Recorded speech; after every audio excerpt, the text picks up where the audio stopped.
Yo, MC foarte mișto pe zonă cu o nouă melodie. MC termină cariere.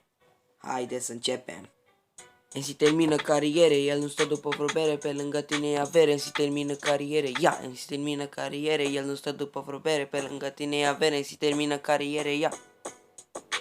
MC foarte mișto se află aici, să termina și cariera. Când ai vrut să-l ataci, ți-a distrus și bariera. N-ai nicio șansă pe lângă el, te termină cu cuvinte, nu ai șansă să câștigi împotriva lui un picer. Poți să-i spui Mihai Viteazu, nu e frică de prostuți, în comparație cu el poți să fii spălat cu oricum tot puț, rupe bitul 14. Nicio șansă nu vă dă și dacă el s-a enervat, nu mai trăiți niciodată.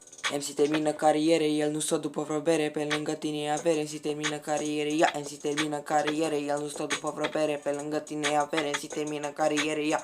Nu mă interesează cine ce face pe lângă mine, se termină cariere, se simte extrem de bine. Tot pentru ce iubește, niciodată nu renunță la scop. Atunci când îl vezi cum este, se face să crezi că este unul care nu pierde deloc. Dar asta e realitatea dacă ne gândim puțin. El este rege în acest domeniu din toți băieții, nu arată partea bună a adversarului în confruntare. Are o valoare care adversarul său nu are. Se termină cariere, el nu stă după bere, pe lângă tine e avere. Se termină cariere, ia. Se termină cariere, el nu stă după vreo bere, pe lângă tine e avere. Se termină cariere, ia. Se termină cariere, el nu stă după vreo bere, pe lângă tine e avere. Se termină cariere, ia. Se termină cariere, el nu stă după vreo bere, pe lângă tine e avere. Se termină cariere, ia.